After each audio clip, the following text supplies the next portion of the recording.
For more information on our top stories and others, just check out our website. It's channelstv.com. youtube.com/channelsweb has videos of all our shows. Army authorities say 16 insurgents have surrendered to troops of Sector 1 of the Multinational Joint Task Force in northern Cameroon. The insurgents, along with 8 of their spouses, reportedly gave themselves up on November the 1st and were later handed over to troops of 3 Battalion at Gamborun Gala, a border town northeast of Borno State.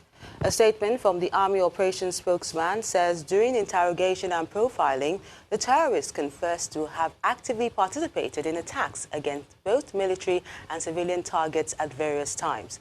It was further revealed that 14 of them belonged to the Islamic State West Africa Province, ISWAP, led by Abdul Musab al-Bawani, while the remaining 2 belonged to the Abubakar Shekau faction of Boko Haram.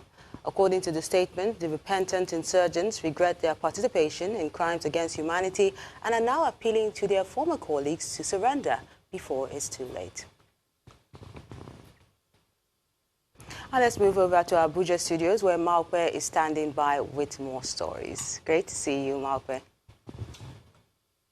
Same here, Melinda. We welcome our viewers to our studios here in Abuja.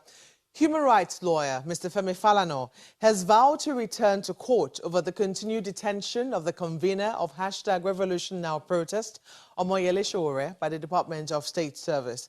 The senior advocate of Nigeria, who described the action of the DSS as utter contempt of court, pledged to seek legal measures against the agency to force it to comply with the bail order. This is the second time the DSS would ignore the order of court to release Mr. Sowore and his co-defendant Olawale Bakare, who are standing trial for alleged treasonable felony. After the expiration of the order by Justice Taiwo for the detention of the accused for 45 days, the DSS refused to free them and instead charged Sowore with treasonable felony, cyber stalking and money laundering. Following an application for their bail, a federal high court on Wednesday, November the 6th, ordered the release of Sowore and Bakare, but the DSS again failed to comply with the order, claiming that it was yet to receive it. The service later confirmed yesterday that it had been served the bail order, but is yet to release the accused. While staying with that story, the Department of State Services, as the DSS, has confirmed that although it has received the court order for Mr. Sowore's release, no person has turned up at their office to take delivery of him. The confirmation is contained in a statement from the DSS spokesman, who explains that it becomes imperative for reasons of accountability. He adds that the court had been properly briefed on this development and steps are being taken to ensure compliance with its order. According to the statement, the service, under the leadership of its Director General, Yusuf Magaji Bichi, is not a lawless organization and will never obstruct justice or disobey court orders. Away from that matter now, the author of the book, The Covenant of Salt, Ugu Umbo Lovet Ikongo, says proper education will help women to fight addictions, sexual harassment, and pastoral seductions. She made the remarks on the sidelines of the launch of the book and her foundation to create awareness about systemic lupus erythematosus, which is a disease that causes white blood cells to fight body organs instead of diseases. The Covenant of Salt is a 117-page autobiography that narrates relentless efforts to survive and God's interventions. The Covenant of Salt was inspired by my personal experiences and the insights and revelations I received while navigating those challenges. The book addresses challenges such as addictions, pastoral seduction. We see a lot of that happening in the Nigerian church and worldwide. We've seen a few very high-profile cases where the pastors entrusted with the spiritual well-being of their congregants end up seducing them. So education, learn to develop a healthy self-esteem. Know that you were created for a purpose. You have a right to be you. Be the original that God created you to be. That's my advice. And that's that's all from Abuja. It's back to you, Melinda. Thanks, Malpe. Some company news now. One of the ways to scale up in business in modern times is to leverage on technology. And this is the consciousness that Zama, a modern real estate firm, is bringing to the world of those involved in managing real estate. The company says it's starting a new point for buying, selling and renting property. It's open to about 30 other agents. Estate agents, developers and others concerned with housing at the Zama Conference on Real Estate Management. The CEO of Zama says there must be a shift in orientation for people to make progress in the sector. 80% of the public don't trust real estate agents. It's because you always function with the 5% commission. You put the commission ahead of the service. He introduces the Zama platform, which agents and developers can subscribe to for a fee. Some of the benefits of the platform are the ability to list real estate for sale or lease, while enjoying access to a 100 million naira agent betterment fund to help pay for logistics to execute business. Partners to Zama will be saddled with other aspects of business like data gathering, dissemination, and mortgage plans. All these to help investors make better decisions. This is what has defined our collaboration with Zama. It will come to a time that we won't be able to drive sales without understanding data. And it will come to a time where clients will not be able to even transact without knowing that you have this data and you can give them what they want. Zama uses a global feature which is able to track and secure properties. There's been a lot of unprofessional practices in the market.